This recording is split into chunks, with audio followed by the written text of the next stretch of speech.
أهلا وسهلا بكم مشاهدينا الكرام في تغطيتنا لفعاليات المؤتمر العلمي الرابع لطلاب وطالبات التعليم العالي في يومه الثالث. هذا المؤتمر الذي يأتي برعاية كريمة من لدن خادم الحرمين الشريفين الملك عبد الله بن عبد العزيز وبدعم كبير من وزارة التعليم العالي. هذا المؤتمر الذي يقام في رحاب جامعة أم القرى ويحظى بمشاركة عدد يفوق 4000 مشارك من الطلاب والطالبات. مشاهدينا الكرام، سنأخذكم في جولة داخل أروقة المؤتمر لنأخذ بعض التفاصيل وبعض المقابلات، فابقوا معنا.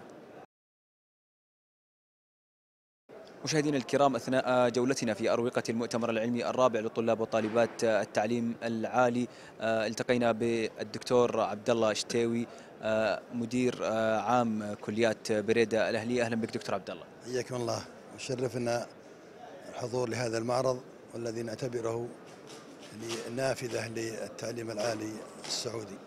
دكتور عبد الله، لو أحببنا أن تعطينا فكرة عن مشاركات كليات بريدة في هذا المؤتمر والمشاركات التي قدموها الطلاب والطالبات وكم عددها؟ طبعا المشاركة أولا كليات بريدة يشرفها أن تكون واحدة من الكليات والجامعات السعودية التي شاركت في هذا المعرض للتعرف على إبداعات ومشاركات الطلاب تحت سقف واحد. وهذا الحقيقة نشكر في البداية خادم الحرمين الشريفين لرعاية هذا المؤتمر، ولمعالي وزير التعليم العالي على جهوده وافتتاحه لهذا المؤتمر واللجان العاملة في حسن التنظيم والتوزيع والتقسيم للمشاركات. وكلية بريدة طبعا شاركت حضوريا في عدد من الطلاب والطالبات يزيد عن 50 طالب وطالبة، وقدمنا أكثر من 30 مشروع بحثي أو ابتكار وريادة أعمال، ووفق منها البعض وبعض الآخر لم يوفق نتيجة المنافسة مع الجامعات الأخرى. ونتمنى إن شاء الله نستفيد من هذه الزيارة إن شاء الله نبدأ مرحلة جديدة للعام القادم للبدء في إعداد اللجان العاملة لتجهيز المؤتمر القادم إن شاء الله والمشاركة الفعالة بإذن الله. دكتور عبد الله، كيف رأيتم التجهيزات التي تقوم بها إدارة المؤتمر، وكيف رأيتم بنظرتكم المعرض المصاحب للمؤتمر؟ وطبعا الحقيقة لا أخفيك أن المعرض لهذا العام فيه تميز من ناحية التنظيم والترتيب وحسن التوزيع للمشاركات، وأيضا لتجهيز أوراق العمل للباحثين، حيث حضرنا عدة من الجلسات كان هناك فيه تميز من قبل الطلاب والطالبات في تقديم أبحاثهم أو أيضا تقديم ابتكاراتهم. وهذا يعطينا نظرة للمستقبل بأن هناك توجه لاقتصاد المعرفة وتوجهات المملكة إن شاء الله لرفع المستوى العلمي للطلاب في الفترة القادمة إن شاء الله. كل الشكر لك دكتور عبد الله شتاوي على هذا اللقاء الرائع، شكرا لك. مشاهدينا الكرام، جولة أخرى في أروقة المؤتمر العلمي الرابع ولقاء آخر. مشاهدينا الكرام، قناة عالي الفضائية، هذه القناة الخاصة بطلاب وطالبات التعليم العالي، حضرت في المؤتمر العلمي الرابع لطلاب وطالبات التعليم العالي بتغطية حية ومباشرة، وأيضا تقدم لأبنائها الطلاب فرصة يمكن أن لا تتكرر. هذه الفرصة تكمن في أنهم يقدموا برنامج هات ضيفك، هذا البرنامج الذي يعطي فرصة لكل الإعلاميين بأن يظهروا أمام شاشة الفضائيات. يسرني مشاهدينا الكرام أن أستضيف الأستاذ حامد الغامدي مدير البرامج بقناة عالي الفضائية. أهلا وسهلا بك أستاذ حامد. أهلا بك أستاذ سامي، والله يعطيكم العافية على هذا اللقاء. شكرا لكم في قناة عالي على هذه الفرصة الكبيرة التي أتحتموها لأبنائكم الطلاب في المشاركة في برامجكم. كيف أتت فكرة هذا البرنامج وكيف تعطون هذه الفرصة لأبنائكم الطلاب؟ حقيقة القناة عالي هي قناة تابعة لوزارة التعليم العالي، وقناة هدفها الأساسي اللي هو الطالب، فائدة الطالب في جميع النواحي التعليمية، أكاديميا أو غير أكاديمية حتى الوظيفية.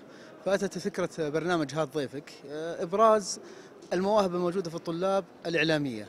فهي الفكرة البرنامج عبارة عن أنه الطالب هو من يختار ضيفه ويحدد محاوره، ثم يأتي هو ضيفه إلى اللوكيشن. إحنا بس ما علينا إلا التصوير والإخراج والمونتاج.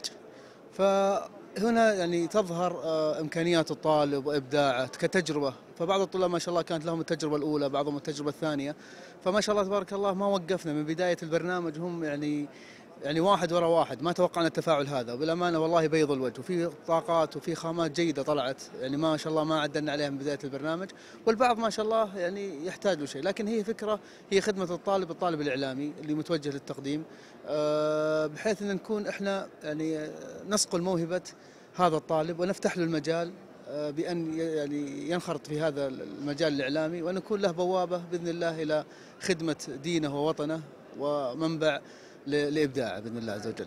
أستاذ حامد، أدرك انشغالاتك الكثيرة وإشرافك على هذه البرامج، لكن أخيرا أريد أن أستفسر عن النقل الحي والمباشر الذي تقدمه عالي لفعاليات المؤتمر العلمي الرابع، هذا النقل الكبير وهذا الحدث الكبير، كيف تغطيه عالي وكيف تكون في مصاف القنوات الكبيرة بهذه التغطية الضخمة؟ في الحقيقة هي تقدر تقول هي حالة استنفار فعلا، يعني انك تغطيات المؤتمرات بالعكس احنا نغطيها والله واحنا سعداء، لان هذه ابراز الجهود الجامعات والقائمين على هذه المؤتمرات، فهم لهم حق على قناة عالي بأن تظهر هذه المؤتمرات بالشكل المطلوب.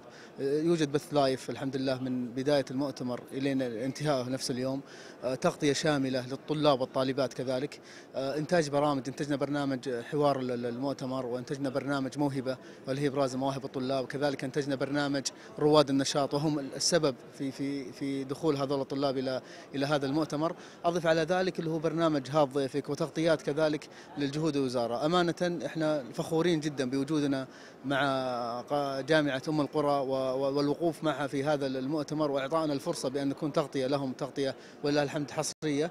بالعكس ما نقول إلا الله يعطيهم العافية، وجهود مباركة، وأبد قناة عالي هي قناة الجامعات، فمنهم وإليهم، بل هم رأس المال في وجود هذه القناة، بالإضافة أنهم الثروة الحقيقية لنا في إبراز أو ظهور هذه القناة بمضمونها اللي هو المواد التعليمية الموجودة في هذه الجامعات. وأنا أقول وأكرر، احنا من الطلاب إلى الطلاب، وأسأل الله أن يفتح، يعني أن يكون لنا بادرة أو باكورة أعمال قادمة إن شاء الله مع جامعات أخرى. ممكن أستاذ حامد أن تكون شهادتنا فيكم مجروحة لأننا عملنا تحت إدارتكم، لكن بكل تأكيد قناة عالي أتاحت لنا فرصة كبيرة للمشاركة في نقل هذه التظاهرة العلمية الكبيرة. كل الشكر والتقدير لكم، وكل الشكر والتقدير لك شخصيا على تواضعك، وسرقنا من وقتك بعض الدقائق الهامة، فكل الشكر لك. الله يعطيكم العافية. بالعكس احنا ما وجودكم معنا هو ليس فضل منا بل فضل منكم، أنتم أصحاب الفضل والله صحيح، بل أنتم أصحاب الإبداع والموهبة. إبداعكم وموهبتكم جعلتنا فعلا يعني نلتصق بكم في العمل، بل أننا نتمسك بكم صراحة، فأنتم المنبع الإبداع، فهذا الأساس ليس والله يعني إنكارا، لكن فعلا أنتم ما قصرتوا، وأثني يعني على الدكتور عثمان القزاز ما قصر معنا، وكذلك الدكتور وجدي حلمي كذلك ما قصر معنا. أسأل الله لكم التوفيق إن شاء الله عز وجل، ومن إبداع إلى إبداع يا جامعة أم القرى. كل الشكر لك أستاذ حمد، شكرا لك.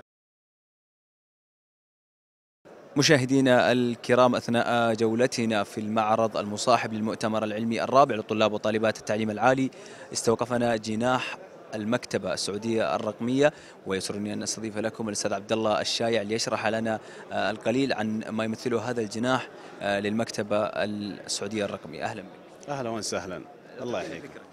بسم الله الرحمن الرحيم، والصلاة والسلام على أشرف الأنبياء والمرسلين نبينا محمد وعلى آله وصحبه أجمعين.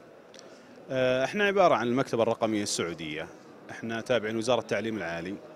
المكتبة الرقمية السعودية توفر مصادر رقمية، كتب إلكترونية ودوريات ورسائل جامعية بشكل عام، يعني توفرها إلكترونيا لجميع منسوبي وزارة التعليم العالي، بحيث أنه أي شخص في الوزارة أو من منسوبي الوزارة يقدر يدخل عليها ويطلع عليها ويطبع، يسوي لها داونلود، بإمكانه الاطلاع عليها بأي وقت من أي مكان.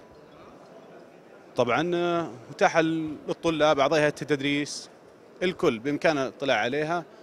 طبعا فيها تقريبا 262 ألف كتاب في مختلف التخصصات، الدوريات اللي داتابيس 145 ألف في مختلف التخصصات، أيضا الرسائل الجامعية بإمكان أي شخص يدخل ويطبعها.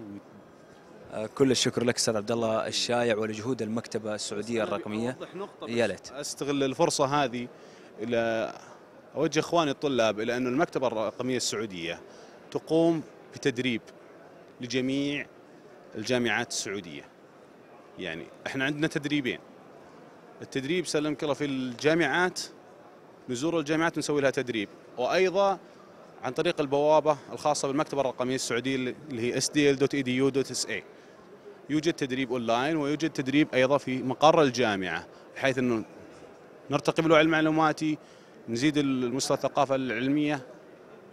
أيضا توفر المكتبة أيضا مقاطع فيديو وشرح العمليات طلاب الطب، وأتمنى التوفيق للجميع إن شاء الله. كل الشكر لك أستاذ عبد الله الشايع، ونتمنى لكم التوفيق إن شاء الله. جهود كبيرة تقوم بها المكتبة الرقمية السعودية. مشاهدينا الكرام، نختتم بهذه المقابلات الرسالة الخاصة بالمؤتمر العلمي الرابع لطلاب وطالبات التعليم العالي إلى رسالة أخرى. نلقاكم على خير. كنت معكم سامي الحجازي من معرض المصاحب للمؤتمر العلمي الرابع لطلاب وطالبات التعليم العالي. شكرا لكم.